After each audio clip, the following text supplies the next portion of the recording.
데살로니가전서 5장 17절입니다. 같이 읽을까요? 시작. 쉬지 말고 기도하라. 네, 오늘 말씀은 쉬지 말고 기도하라는 말씀입니다. 말씀의 제목도 쉬지 않는 기도인데요.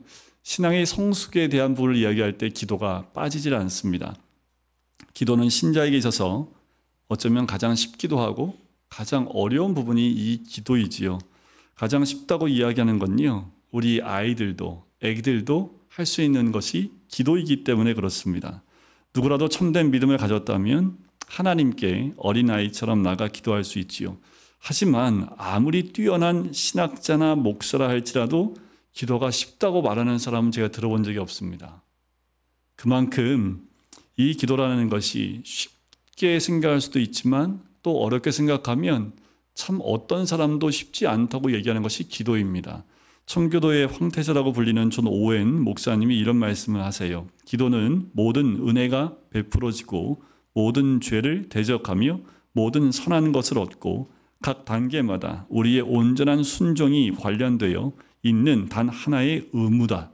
기도를 제대로 하는 것이 얼마나 어려운지, 부패한 본성이 기도를 얼마나 혐오하는지, 기도하려 할 때마다 얼마나 주의가 산만해지고 피곤해 지치는지, 어떤 식으로든 기도를 해본 사람들은 보편적으로 안다. 하지만 우리의 현재와 미래의 상태가 얼마나 복될지는 기도에 크게 좌우된다. 이 말씀을 우리가 고려할 때 만일 누군가가 기도가 제일 쉽다라고 얘기한다면 그 사람은 하나님을 잘 모르기 때문이 아닐까라는 생각이 들어요. 만일 누군가 기도가 제일 쉽다고 말한다면 신앙의 도리를 제대로 모르는 사람이라고 생각하셔도 괜찮을 겁니다. 그래서 기도는 우리가 바르게 이해해야 할 뿐만 아니라 잘 배우고 훈련하고 실행해야 하는 가장 중요한 신앙에서 영역입니다. 저희가 저번 주에 함께 나눴던 말씀은 자기를 부인하는 기도입니다. 십자가의 죽음 앞에서 예수님이 기도하시는 그 본문을 통해서 자기를 부인하는 기도가 무엇인지를 함께 나눴지요. 주님은 주님의 뜻이 아니라 아버지의 뜻이 이루어지기를 기도하셨습니다. 이것이 자기를 부인하는 기도이지요. 그런데 오늘 우리가 이어서 주목하려고 하는 것은 어떻게 자기를 부인하는 다루려고 하는 그 자체가 자기를 부인하는 기도의 과정이라는 거예요. 그러니까 오늘 쉬지 않는 이 기도라는 이 제목이 이렇게 자기를 부인하는 기도의 과정이라는 것을 우리에게 보여주고 있는 거지요. 일반적으로 사람들이 기도에 대해서 가지는 관심은요, 과정이 아니라 결과입니다.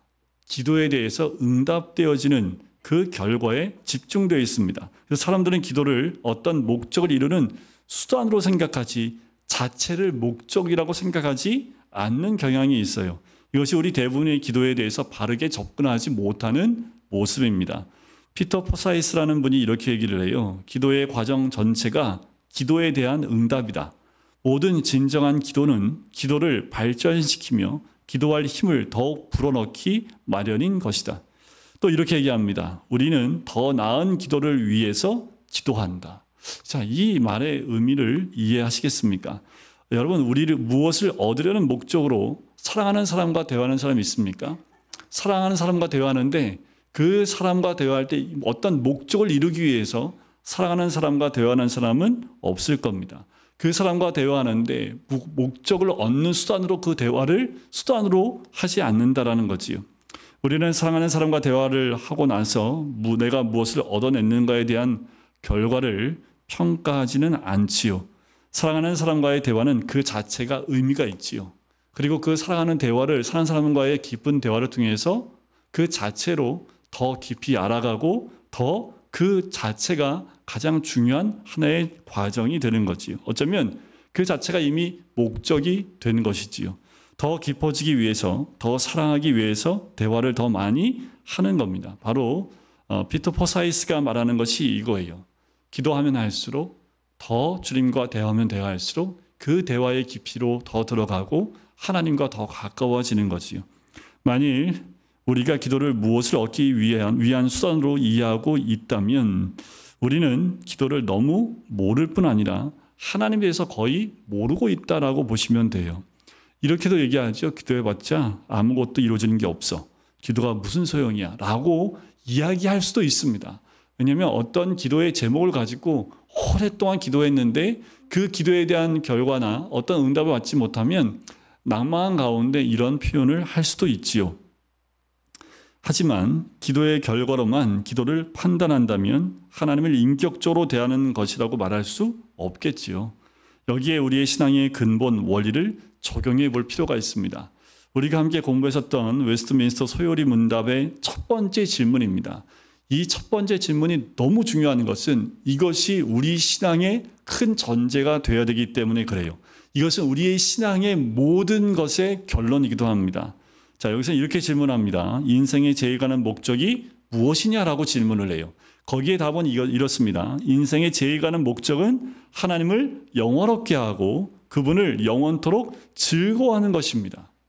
이것이 우리 모든 그리스도인들의 제일 첫 번째, 우리 인생의 제일 가는 목적이라고 우리는 알고 고백해야 합니다. 그렇다면 우리가 하는 모든 신앙생활의 가장 목적이 되는 게 뭐예요? 하나님을 영원롭게 하고 즐거워하는 겁니다. 자, 기도에 있어서도 마찬가지예요. 우리의 기도는 과연 하나님을 즐거워하는 기도인지를 물어봐야 합니다. 우리의 기도가 하나님을 즐거워하는 것이라면 기도 자체가 목적, 그것도 인생 최고의 목적이라는 말이 되겠지요. 만일 기도가 목적을 이루기 위한 수단에 불과하다면 어쩌면 우리는 하나님의 하나님 되심을 모독하는 그 모습이 될 수도 있습니다. 만일 우리에게 기도가 결과를 이루는 과정에 불과하다면 결코 우리는 기도를 좋아할 수 없을 것이고 언제나 기도는 의무에 불과할 것이기 때문에 그렇습니다. 쉬지 말고 기도하라는 그 말씀을 정직하게 한번 생각해 보셔야 합니다. 기도 자체가 기쁨의 원천이거나 즐거움이 아닌데 어떻게 쉬지 않고 기도할 수 있겠습니까? 만일 기도가 단순한 의무 이상이 아니라면 이 명령에 순종할 수 있겠습니까? 우리가 하나님 안에서만 참된 행복을 누릴 수 있고 하나님과 소통할 때 우리는 가장 인간다울 수 있기에 쉬지 말고 기도하라는 것은 하나님과의 사귐의 즐거움과 기쁨으로 우리를 부르시는 하나님의 은혜가 아니겠습니까? 그렇다면 쉬지 말고 기도라는 건 뭐예요? 큰 은혜가 있는 거지요. 하나님이 우리에게 베푸신 정말 큰 은혜가 쉬지 말고 기도하라는 그 말씀이기도 합니다. 자, 여기서 조금 더 나가 볼까요? 주께서 쉬지 말고 기도라고 하시지만 실제로 우리는 언제 정말 기도하게 될 거라는 거예요. 여러분들 언제 정말 기도하게 됩니까? 자, 기도에 관한 질문을 보면 언제 기도하는가에 관한 질문들이 적지 않습니다. 기도에 대한 부분들을 강의하거나 또 설교를 하거나 누군가의 질문할 때 언제 기도해야 됩니까? 라는 질문들이 항상 있어요. 새벽 기도는 꼭 필요한가? 라는 질문이지요. 또 주일이나 예배 시간에만 기도하면 안 되는가? 또 하나님은 언제 기도해야 좋아하는가? 이런 질문들을 많이 한다고 합니다. 어쩌면 이 질문들은 이미 어느 정도 대답이 되었을 거예요. 왜냐하면 여러분들 새벽 기도는 꼭 필요합니까? 필요하지요. 자, 이 질문 그 자체로 기도를 의무나 준수해야 할 사항으로 이해한 듯 느껴지게 된다면 아닙니다. 새벽 기도를 꼭 해야 되느냐, 꼭 필요하다라고 했을 때 이게 꼭 의무적으로 예수님을 믿으면 새벽 기도 해야지 라고 접근이 된다면 그렇지 않다는 거예요.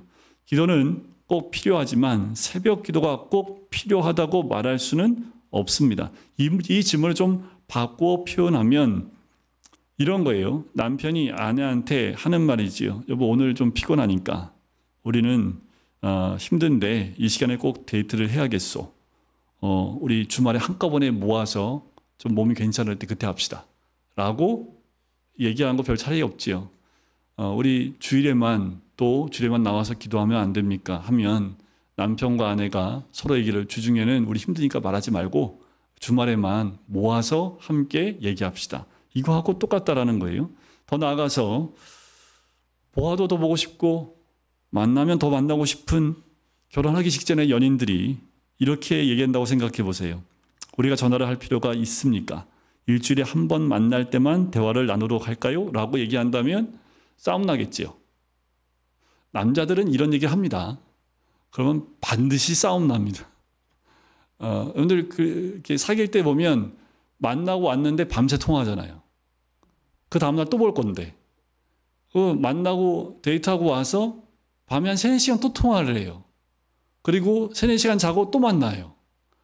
그리고 또 헤어지면 또 3, 4시간 또 이 한도 끝도 없이 얘기하고 만나고 하는데, 자, 일주일에 한 번만 대화합시다 하면 만나지 말자는 얘기 아닙니까? 여러분들 한번 질문해 볼까요? 하나님은 언제 기도해야 좋아하십니까? 성경적인 대답이 무엇일까요? 하나님께서는 새벽에 기도하면 더 좋아하시고 더 잘 들으십니까? 아니면 밤입니까? 근데 시편에 보면 새벽 이른 아침에 기도한다는 표현들만큼이나 밤에 한밤중에 기도하는 표현들도 나옵니다. 그래서 전에 우리 어르신들 같은 경우는 권사님들은 그냥 밤새 기도하시고 아침에 집에 잠깐 갔다가 낮에도 교회에서 기도하시고 새벽에도 기도하시고 밤새 기도했던 것을 제가 기억을 합니다. 자, 시편에는 이렇게 기도하는 시간들이 다양하게 등장을 해요. 이것은 사람의 상황이나 체질에 따라 다를 수 있지요. 우리에게 가장 잘 맞는 시간에 기도하는 것이 좋겠지요. 이것이 내 편의에 따라 시간을 조정하라는 것은 아닙니다. 사실 우리는 기도의 시간을 정해놓고 기도하지 않는다면 거의 기도할 틈을 얻지 못할 거예요.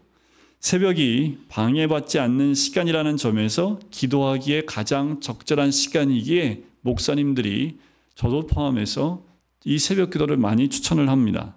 주님께서도 새벽 아직 미명 그때에 기도하셨다는 사실을 우리는 마가복음을 통해서 발견할 수 있고요. 물론 주님은 종종 밤을 새워 기도하셨던 것도 볼 수 있습니다. 특정한 때가 아니더라도 기도하셨지요. 이런 말을 들은 적이 여러분들 있으십니까? 저는 언제나 기도해요. 설거지 할 때도 기도하고 심지어 연극이나 드라마를 보면서도 기도합니다. 그렇죠. 늘 걸어가도 기도하고 누굴 만나면서도 속으로 기도하고 늘 기도하는, 그래서 쉬지 않고 기도하는 모습, 최고의 모습이라고도 할 수 있겠지요. 하지만 이것은 우리의 연약함을 너무나 과소평가한 태도일 수 있습니다. 왜냐하면 여러분들이 가장 사랑하는 사람과 옆에 있는데 TV를 보면서 깊은 대화를 할 수 있어요? TV 보면서 막 웃으면서 아주 깊은 내가 너 사랑한 거 알지? 그러면 이게 진담으로 느껴지시겠습니까? 정말 사랑하는 사람이라고 대화를 한다면 뭐예요? 눈을 마주보고 집중하여 대화하는 것이 맞겠지요. 기도를 위해 시간을 떼어놓고 정해 놓는 것이 무엇보다 중요합니다. 하지 않는다면 우리의 연약함과 게으름으로 인해서 결코 제대로 기도할 수 없겠지요. 하나님과의 약속 시간을 정해 놓고요. 시간을 정확하게 지키십시오. 이 기도가 우리를 살리고 우리의 신앙을 더 주님과 깊이 만나는 계기가 될 수 있어요. 근데 저는 기도를 언제 배웠냐면 중학교 때, 고등학교 1학년 때가 되겠네요. 그때 교회가 쪼개지고 중고등부가 합해서 한 80명이었는데 교회가 쪼개지고 남은 인원이 8명이었습니다. 그때 새로운 전사님이 오시자마자 중고등부 딱 모아놨더니 전에는 80명이었는데 오시면 딱 봤는데 8명이에요. 8명 중에 임원 4명 빼니까 일반 4명밖에 안 남았어요. 전사님이 제일 먼저 하신 게 뭐냐면 매일 저녁 7시에 모여서 기도하자. 근데 저희는 기도를 배운 적이 없어요. 저도 배운 적이 없어요. 근데 제가 잘하는 게 있습니다. 전사님이 하자고 하면 그냥 했습니다. 그래서 저는 또 그때 총무였거든요. 전사님이 그러더라고요. 임원은 필참. 그래서 어쩔 수 없이 회장하고 부회장하고 총무하고 서기하고 회계 5명이네요. 무조건 참여를 해야 돼. 5명 무조건 뭐 앉아 있는 거예요.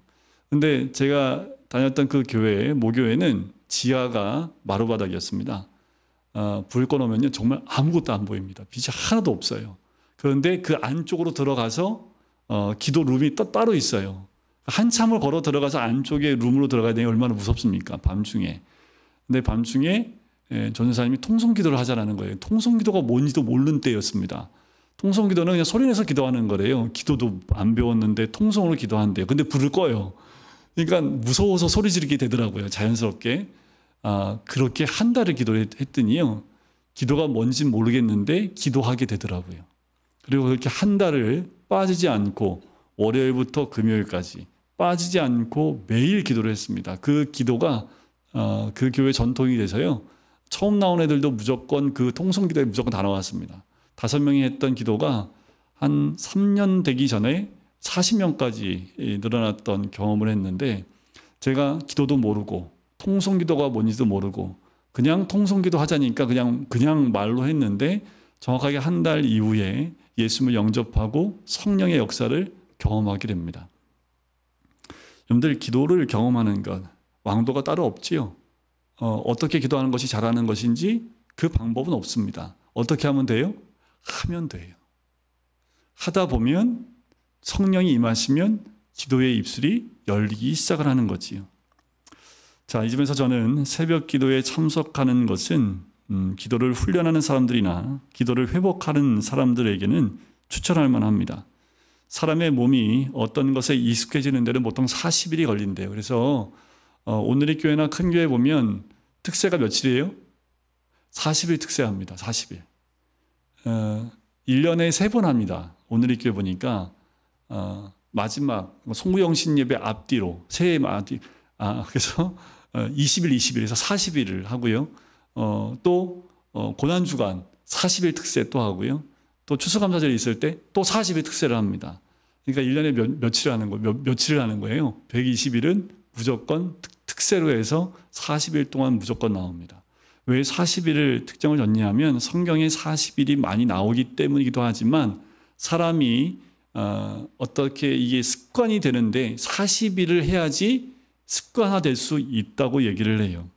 그러니 여러분들 40일 동안 빠지지 않고 새벽 기도를 한다면 우리가 무슨 체질이 돼요? 새벽 체질이 될 수 있습니다. 말씀 주면서 저도 얘기를 하지만, 저도 목사지만 저는 새벽 체질이 아니거든요. 지금도 새벽 체질이 아닙니다. 그래서 아침에 일어나려고 무슨 애를 씁니다. 새벽 체질은 없다고 봐요, 저는. 아침 체질은 있는 것 같은데 새벽 체질은요, 새벽 기도를 위해서 자신을 깨우는 거지. 또 우리 어르신들은 잠이 없으시니까 이렇게 나오실지 모르겠는데 그것도 아닌 것 같아요. 어르신들도 깜빡 잠들면 새벽 기도의 그 시간에 정말 잠이 깊이 오는 그 시간대거든요.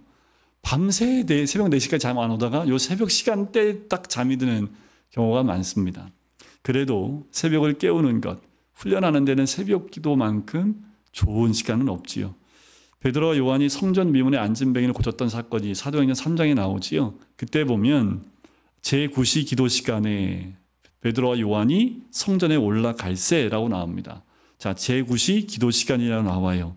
자, 사도들은 오전, 오후, 그리고 일몰 시간에 기도했던 유대인의 관습과 같이 기도를 했던 것을 보여줍니다.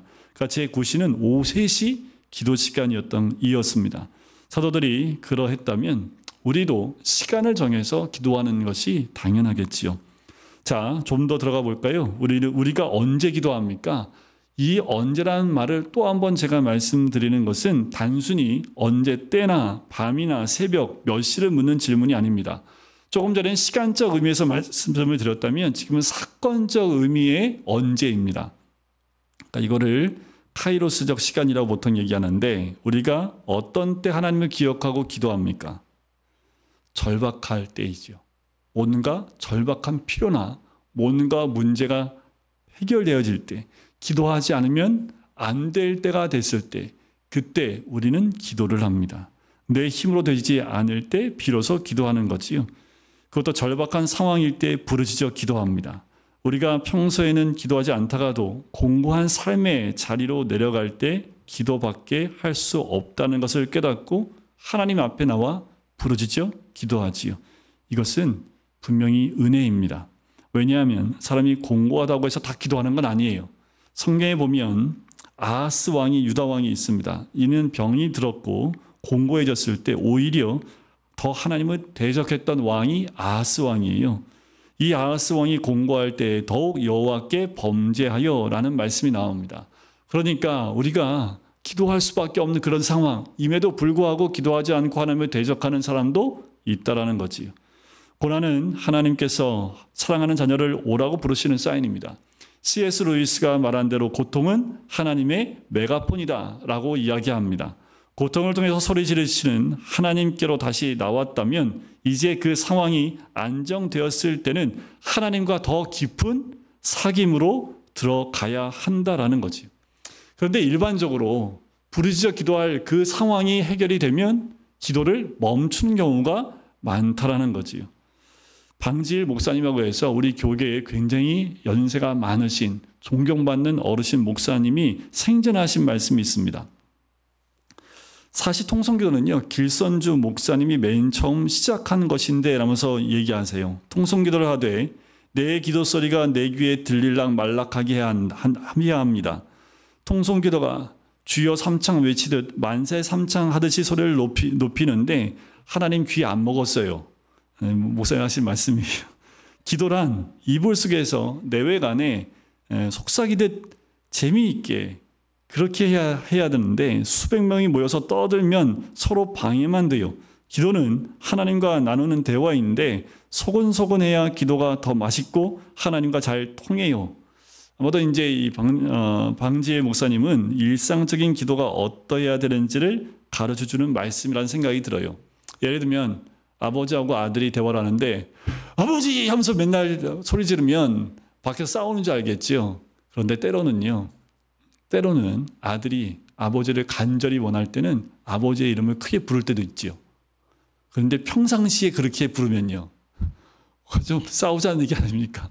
또 아버지가 아들을 맨날 부를 때 하면서 맨날 부르면 아들이 심장이 약해지지 않겠어요? 평상시에는 서로 앉아서 대화하듯 대화하지만 어떤 문제가 있을 때는 크게 서로 이름을 불러가며 얘기할 때도 있겠지요. 기도도 마찬가지입니다. 소리 지르고 부르짖는 기도가 된다고 하는 것은 글쎄요, 때로는 우리가 맨날 소리만 질러야 하나님이 들으시는 것 같다라고 생각한다면 어쩌면 기도의 한 면만 보고 있다라는 거지요. 절대로 소리를 높이거나 부르짖지 않는다고 주장하는 것도 결코 이것도 옳은 방법은 아닐 거예요. 우리가 고통과 공고함 속에서 하나님께 나와 기도를 하게 되었을 때 그 기도는 주님 나를 살려주십시오. 나를 이 공경에서 건져주십시오.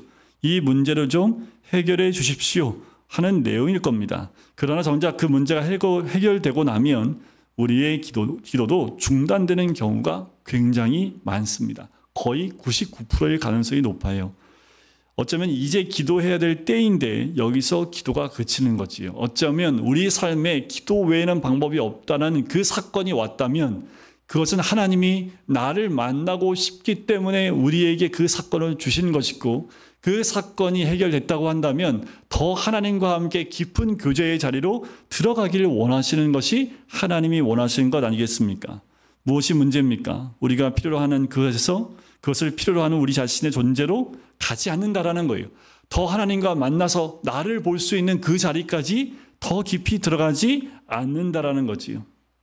더 깊은 자리로 들어갈 때 비로소 우리는 자기 부인이 일어나는 그 단계까지 갈 수 있습니다. 주님, 제가 이것을 필요로 합니다.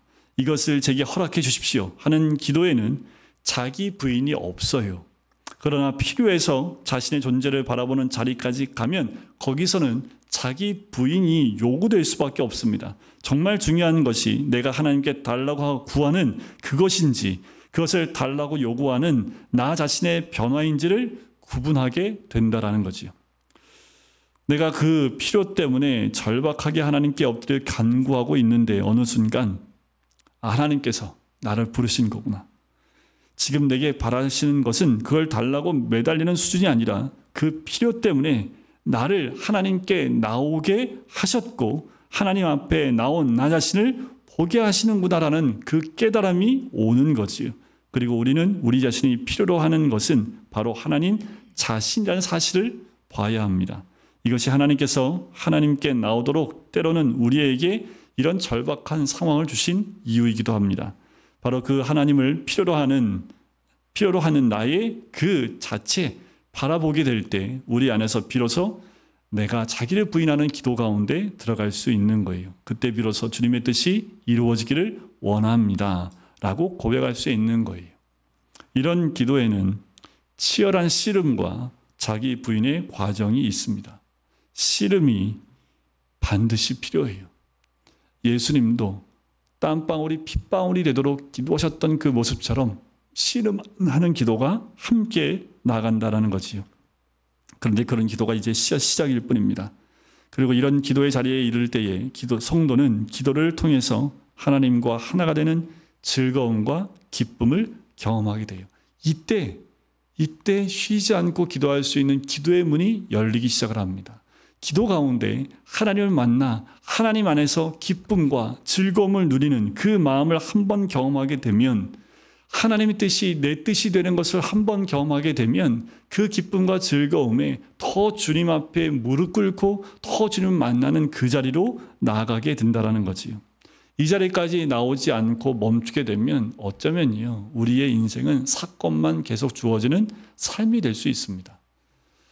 어쩌면 제가 어렸을 때 교회를 늘 지켰던 우리 노고사님들, 그 어르신들은 사건이 있든 없든, 교회 문제가 있든 없든 늘 모여서 함께 찬양하고 함께 기도했던 그분들의 모습은요, 늘 교회 안에서 기쁨으로 서로를 위로하고 또 축복해주고 교회에 있는 모든 성도들을 끌어안고 기도하는 모습 가운데 진정한 주님과의 만남과 자기 부인의 기도가 있었던 자리라고 저는 생각을 합니다.